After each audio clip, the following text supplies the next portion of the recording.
Hello दोस्तों, welcome back our YouTube channel ubiquitous study. कैसे हैं आप सभी लोग? उम्मीद करते हैं कि आप लोग अच्छे होंगे। तो दोस्तों, आज हम लोग इलाहाबाद हाई कोर्ट का जो पोस्ट आया है stenographer junior assistant group D driver, उसके लिए दोस्तों हिंदी का प्रैक्टिस सेट 8वां करेंगे। इसके पहले हम लोगों ने 7 कर लिया है, तो यदि आप लोग उसको अभी तक नहीं किए हैं तो जरूर कर लीजिएगा, क्योंकि दोस्तों हम लोगों को पता ही है कि इसकी एग्जाम डेट आ गई है 4 और 5 जनवरी को है। तो इसीलिए आप लोग जो है अभी से अच्छे से लग जाइए, जिससे एग्जाम आते आते आपका जो है अच्छे से रिवीजन हो जाए। तो आइए हम लोग शुरू करते हैं।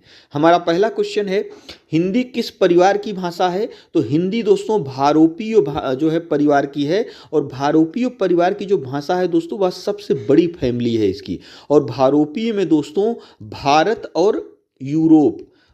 और यूरोप की जो है परिवार की भाषाएं इसमें आती हैं।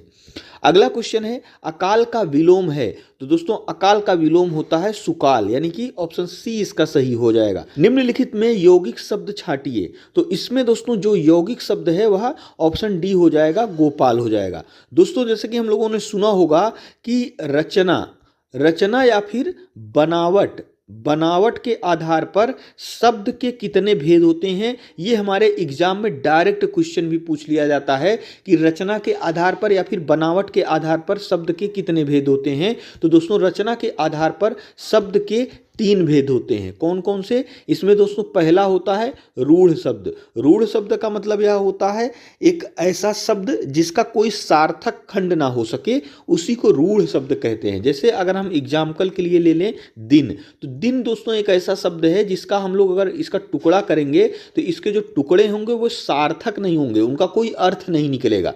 ठीक है। और दूसरा होता है दोस्तों यौगिक। यौगिक में क्या होता है दोस्तों? यौगिक में ऐसे शब्द होते हैं जिनका सार्थक खंड हो सके, उनको जो है यौगिक शब्द कहते हैं। इसमें कौन सा आता है? इसमें अगर हम एग्जाम्पल देखें, विज्ञान, इसमें क्या है दोस्तों?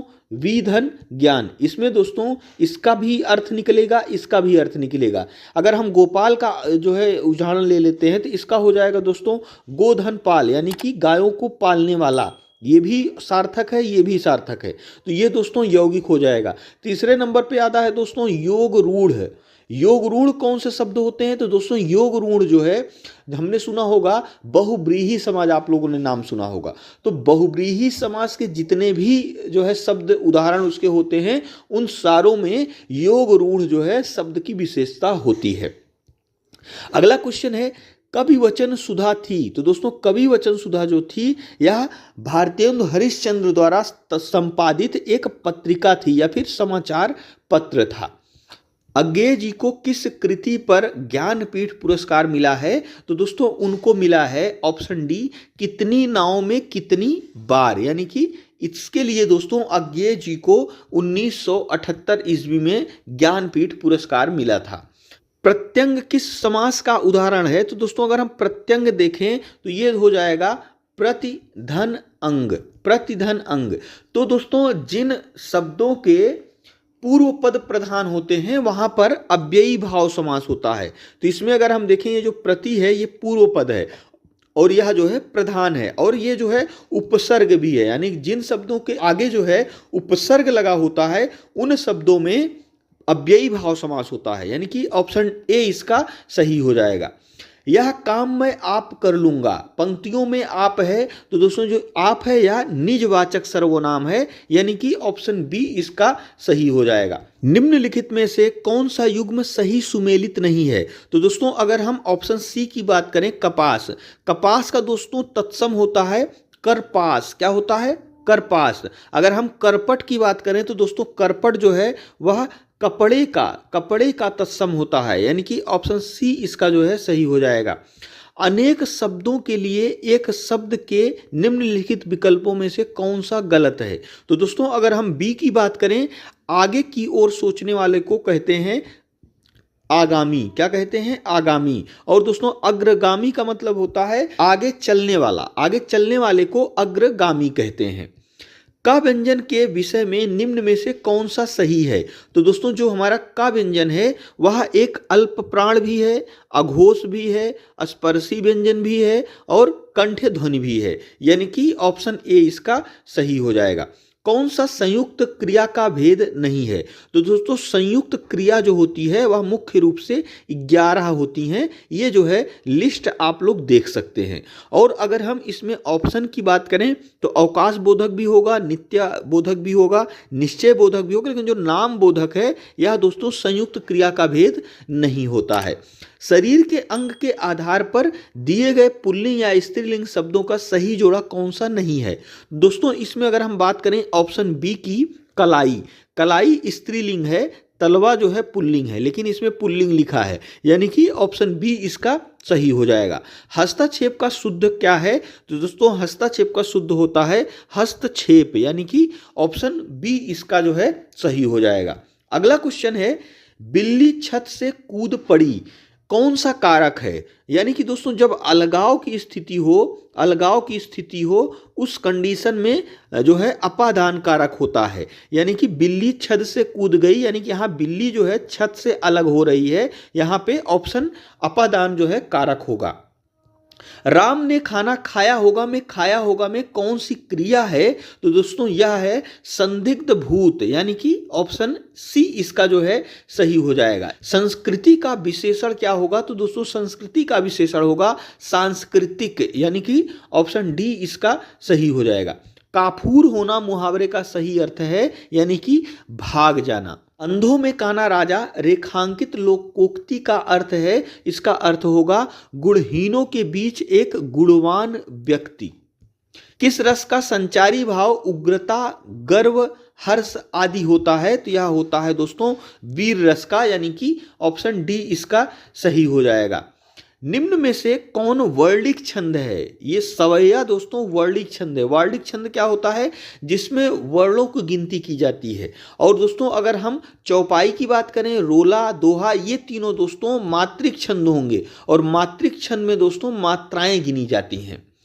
निर्देश, इसमें दोस्तों जो 21 से 25 क्वेश्चन है उसका जो है आंसर देने के लिए हमें सबसे पहले इस गद्यांश को पढ़ के समझना पड़ेगा, तभी हम लोग इससे संबंधित जो 5 क्वेश्चन है उसका आंसर कर सकते हैं। तो आइए सबसे पहले हम इसको जो है पढ़ लेते हैं। साहित्योन्नति के साधनों में पुस्तकालयों का स्थान अत्यंत महत्वपूर्ण है। इनके द्वारा साहित्य के जीवन की रक्षा, पुष्टि और अभिवृद्धि होती है। पुस्तकालय सभ्यता के इतिहास का जीता जागता गवाह है। इसी के बल पर वर्तमान भारत को अपने अतीत गौरव पर गर्व है। पुस्तकालय भारत के लिए कोई नई वस्तु नहीं है। लिपि के आविष्कार से आज तक लोग निरंतर पुस्तकों का संग्रह करते रहे हैं। पहले देवालय, विद्यालय और नृपालय इन ग्रह होते थे। इनके अतिरिक्त विद्वान जनों के अपने निजी पुस्तकालय भी होते थे। मुद्रण कला के आविष्कार से पूर्व पुस्तकों का संग्रह करना आजकल की तरह सरल बात नहीं थी। आजकल साधारण स्थिति के पुस्तकालय में जितनी संपत्ति लगती है उतनी इन दिनों कभी कभी एक पुस्तक की तैयारी में लग जाया करती थी। भारत के पुस्तकालय संसार भर में अपना सानी नहीं रखते थे। प्राचीन काल में मुगल सम्राटों के समय तक यही स्थिति जो है रही। चीन, फारस प्रभृति सुदूर स्थित देशों से झुंड के झुंड विद्वानुरागी लंबी यात्राएं करके भारत आया करते थे। इसका दोस्तों इससे संबंधित पहला क्वेश्चन है, गद्यांश में रेखांकित अंश की उचित व्याख्या क्या होगी? तो दोस्तों ये जो रेखांकित अंश हैं इसकी व्याख्या अगर करना हो तो क्या कर सकते हैं? ये लिखा है, इसी के बल पर वर्तमान भारत को अपने अतीत गौरव पर गर्व है। तो इसके लिए हम लोग यह कह सकते हैं कि पुस्तकालय भारत की प्रसिद्धि के कारण रहे हैं। इन पुस्तकालयों के कारण चीन, फारस प्रभृति सुदूर स्थित देशों से झुंड के झुंड विद्वानुरागी लंबी यात्राएं करके भारत आया करते थे। ये भारत के अतीत गौरव का कारण है। अगला क्वेश्चन है, उपर्युक्त गद्यांश का उचित शीर्षक क्या हो सकता है? तो दोस्तों इसका जो उचित शीर्षक हो सकता है वह हो सकता है पुस्तकालय और भारत, यानी कि ऑप्शन डी इसका सही हो जाएगा। साहित्य की उन्नति का सबसे अधिक महत्वपूर्ण साधन क्या है?